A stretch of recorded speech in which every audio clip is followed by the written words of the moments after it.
Salut à tous. Cette fois ça y est, le tournage est bel et bien terminé pour les acteurs de Stranger Things. C'est dans la boîte. Comme l'ont annoncé entre autres sur les réseaux sociaux Millie Bobby Brown, Finn Wolfhard, David Harbour et puis carrément Netflix.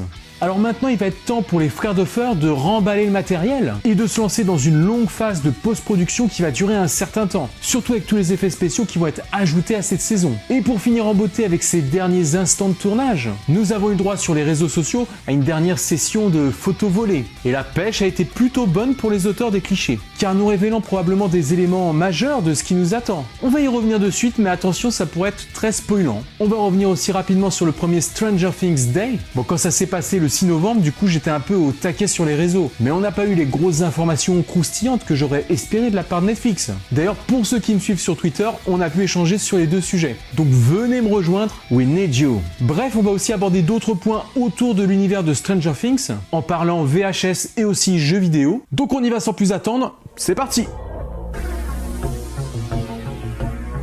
Ça ne vous aura sans doute pas échappé, le tournage de la saison 3 de Stranger Things s'est achevé cette semaine. Millie, Finn, Sadie et les autres ont rapidement communiqué là-dessus. Et David Harbour, de son côté, n'hésite pas à annoncer sur Twitter que ça y est, il rase sa belle moustache à la Magnum. Mais il ajoute aussi que si on veut des infos en son absence, il faudra appeler un certain Gary, qui ne sait pas garder la bouche fermée apparemment. Et le tout avec un lien sur cette photo Insta, où l'on découvre l'acteur avec une casquette publicitaire de Gary Plomberie en gros. On sait aussi que David aime bien laisser fuiter des petites infos au passage, parfois intentionnellement et parfois pas.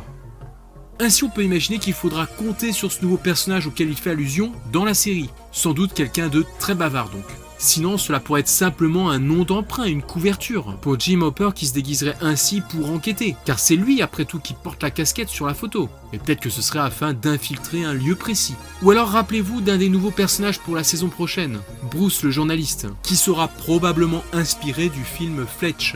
Mais si, vous savez, un journaliste qui passe son temps à se déguiser pour ses investigations. Voilà, on pourrait donc aussi imaginer que ce soit ce personnage qui ait affaire au chef Hopper. Et vu qu'il serait apparemment assez bavard et expansif, justement, il pourrait coller à la description, et ainsi prendre les traits de cet étrange plombier. D'ailleurs, attendez, casquette de plombier, moustache, est-ce que ce serait pas ça l'indice ? Eh ben dis donc, si je commence à partir sur des théories comme ça, alors je vous raconte même pas ce que ça va donner quand je vais parler des dernières photos de tournage. Non, je dois rester factuel. Et puis d'ailleurs, on va en parler maintenant, tiens. Factuel. Alors déjà, merci à vous, vous avez été nombreux à me prévenir que ces photos étaient tombées. Et c'est super, car au moins si une info m'échappe, ça peut arriver, je sais qu'il y aura des gens toujours prêts à me lancer une petite alerte. Et donc enfin oui, on va parler de ces fameuses photos. Photos dans la continuité de ce qu'on voyait depuis quelques semaines. Car ça se passe devant le Starcourt Mall, cette fois encore. Et là on comprend à quel point le teaser était important. Ce lieu sera bien évidemment l'épicentre de l'histoire. À en juger ces photos sur le parking du centre commercial avec nos héros, mais aussi tout un régiment de militaires, massés devant l'entrée avec des hélicos, des ambulances. Bref, est-ce qu'on n'est pas en train de nous montrer la scène de fin de la prochaine saison là avec ces photos ?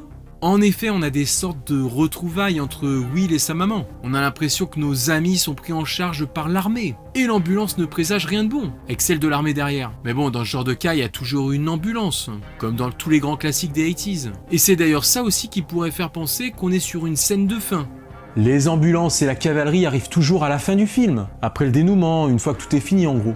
Il se pourrait donc bien que le climax de la saison, autrement dit la grande scène finale, se situe dans le centre commercial. Mais attention toutefois, car si c'est bien l'une des dernières scènes qui vient d'être tournée pour cette saison, alors lors d'un tournage, il n'y a pas franchement de logique et de chronologie. Ça peut très bien être aussi un gros événement, genre dans l'épisode 3 ou l'épisode 4, et qui a été mis en scène sur les derniers jours de tournage. Donc n'allons pas trop vite tirer de conclusions là-dessus. Bon alors maintenant, si on se rapproche un peu, on peut voir que les persos présents dans cette scène étaient ceux de la dernière session de photos, celle dont j'avais parlé dans ma vidéo précédente. On aperçoit entre autres Jane, Eleven, Mike, Will, Jonathan, Nancy, Max, Lucas. Donc à ce moment-là, ils allaient effectivement bien tenter de pénétrer dans le centre commercial. Cette scène doit être dans sa continuité. En plus, on constate maintenant qu'ils sont avec Steve. Donc ils sont peut-être bien entrés pour lui venir en aide. En tout cas, ce dernier sera bien en premier plan, très exposé, devant cette nouvelle menace. Et vu toutes les forces engagées, ça n'a pas l'air d'être pour un simple problème électrique du centre commercial. On est bien sur un phénomène de type Hawkins Lab 2.0, avec des manifestations dans le genre Upside Down qui ont dû attirer l'armée pour pouvoir se défendre. D'ailleurs, on voit que Steve est amoché au visage. Ça ressemble à de la lutte, peut-être s'est-il pris un projectile dans la tête, ou simplement un coup de poing. Et en parlant de coup de poing, on retrouve 2 véhicules dont l'un accidenté, peut-être que ses blessures viennent de là. Et un peu plus loin, le second est bien celui de Billy le bagarreur. Alors est-ce qu'à ce stade de l'histoire, il est là parce qu'il va essayer de les aider? Ouais, plutôt pour s'interposer à eux. Ou alors Max a subtilisé ses clés de voiture, et dans ce cas, il risquerait d'être super furax. Bon, évidemment, on reviendra sur quelques théories à ce sujet, sur des vidéos qui y seront consacrées entièrement. Maintenant, essayons de continuer en nous limitant juste aux faits. Juste les faits.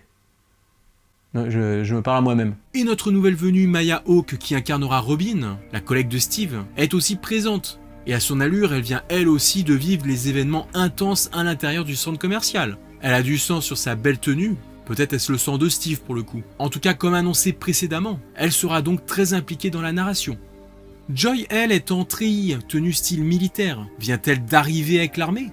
D'ailleurs, si on regarde bien sa tenue et sa couleur, ça se rapprocherait même de celle des pilotes d'hélico. Alors, as-tu eu le droit à un petit tour d'hélicoptère? Voilà, en tout cas, sa tenue laisse présager qu'elle va, elle aussi, avoir une histoire qui sera pas de tout repos. Bien sûr, on remarque aussi la présence de Murray Bowman, le théoricien du complot, qui est peut-être là en soutien à Joy. En tout cas, il sera lui aussi en plein cœur de l'action. Par contre, les grands absents sont ici le chef Hopper, à moins que ça m'ait échappé, il a pas l'air présent là. Et comme toujours, Dustin qui semble être absent de cette scène qui a pourtant l'air cruciale. Bon, alors on voit quand même cette personne là de dos, avec la casquette et le sweat à capuche, toute seule dans un coin. Et est-ce que ça pourrait être... Mais en même temps, même si de dos ça pourrait le faire, ça ne confirme rien sur sa présence ici. D'autant qu'on ne le voit pas lors des photos avec l'air groupement de personnages. Alors est-ce juste un technicien qui vadrouille? Ou un retour de Dustin? Voilà, vous l'avez compris, avec ces photos on peut faire plein de scénarios. Mais faut reconnaître que ça se précise pour certaines scènes importantes si on met tous ces éléments bout à bout. En même temps, c'est pas non plus de réels spoilers, mais plutôt des indications qui viennent nous apporter quelques teases, qui nous permettront de tenir jusqu'à la sortie de la saison 3. Du coup, n'hésitez pas à lâcher vos propres observations dans les commentaires, je les attends. Allez-y, j'attends là. Si le Stranger Things Day du 6 novembre dernier n'a pas été l'occasion d'avoir une date de sortie ou un teaser pour la prochaine saison, nous avons toutefois eu le droit à une belle démonstration de présence des fans, toujours prêts à célébrer la série et à marquer le coup chacun à leur façon, avec création de hashtags, cosplay, make-up, fanart, et c'était surtout ça le but, une date anniversaire. Donc c'est une opération réussie. Mais ce fut aussi l'occasion pour les acteurs de saluer les fans en ce jour de fête, notamment au cours d'une courte vidéo postée par Netflix, à caractère très fun et comique. Ce qui est à noter dans cette vidéo, c'est qu'on a pu découvrir les personnages en tenue d'été, et même ce bon vieux Dustin qui brille par son absence sur les plateaux de tournage.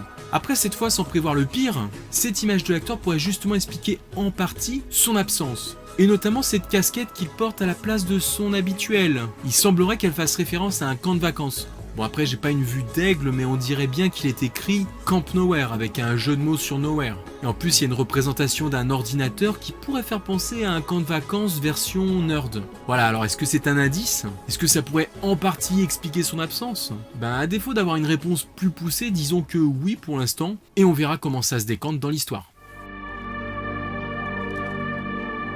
Comme pour la sortie Blu-ray de la première saison, on nous a gratifié d'une magnifique édition collector de la saison 2 en Blu-ray et aussi en 4K Ultra HD. Alors le point fort de cette édition spéciale, c'est bien entendu son packaging. Baignant toujours autant dans la vague 80s, c'est sous la forme d'une bonne vieille cassette VHS que se présente le coffret. Il y a même l'autocollant comme si c'était une location de vidéoclub. Et oui, les vidéoclubs, vous vous rappelez?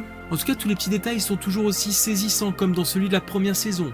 Et on tombe même nez à nez avec une bonne vieille cassette en trompe-l'œil quand on ouvre la boîte. De quoi toucher les plus nostalgiques qui ont connu ce format. Genre moi en fait. Si l'arrivée d'un jeu Stranger Things semble se faire désirer, normal avec les déboires de Telltale, eh bien on pourra toutefois trouver un produit de substitution en attendant avec un autre titre s'inspirant de cet univers, The Blackout Club. Alors The Blackout Club, c'est l'histoire de 4 jeunes amis, tiens donc, mais ces 4-là ont apparemment fait l'expérience d'un trou noir, à défaut d'un upside down, et se retrouvent ainsi dans une forêt. Alors ils rentrent dans leur petite ville façon Hawkins, mais bien entendu personne ne les croit, et par la suite l'un d'eux disparaît dans une sorte de blackout à nouveau.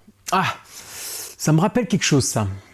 Alors bien sûr, on sent la patte version Stranger Things, avec un groupe de jeunes seuls à se débrouiller contre tous pour retrouver un de leurs potes. Et niveau ambiance, ça ne sera pas pour nous déplaire. Je vous laisserai le trailer en description, vous vous ferez votre propre opinion. En plus, histoire de couronner le tout, c'est un jeu créé par quelques anciens développeurs du magnifique BioShock 2. Du coup, il est disponible sur la plateforme Steam pour environ 15 ou 16 € il me semble. Le but sera ici d'enquêter sur des phénomènes, par contre ça ne se passe pas dans les années 80 mais plutôt de nos jours, donc avec la technologie actuelle qui pourra nous aider dans ces investigations, avec smartphones, drones, etc. Il y aura aussi des bestioles étranges, et il faudrait bien évidemment pas qu'elles ne nous mettent la main dessus, normal. En plus apparemment c'est un jeu qui peut jouer à plusieurs en coopératif, en incarnant probablement les différents jeunes héros, ce qui laisse des perspectives intéressantes de gameplay. Alors peut-être que certains d'entre vous l'ont déjà testé, dans ce cas-là j'espère avoir votre retour. Et puis moi, si ça vous intéresse, il est possible que je me le prenne, et puis que je fasse quelques petites sessions de let's play si vous voulez qu'on le découvre ensemble. En tout cas voilà, on finit là-dessus. La prochaine fois on viendra sur le 2e volume des comics. N'oubliez pas que mes vidéos actus sortent maintenant toutes les 2 semaines et non plus une fois par mois. Au mieux le vendredi soir ou dans le courant du week-end. Alors si ça vous intéresse, soyez vigilants avec YouTube qui envoie pas toujours les notifs. D'ailleurs vous avez le droit aussi de lâcher un petit pouce bleu, ça aide énormément ma chaîne. Merci à ceux qui me soutiennent. Et pour rappel, vous pouvez aussi me suivre sur Twitter, j'y suis tous les jours. Allez, prenez soin de vous et à très bientôt. Ciao les amis!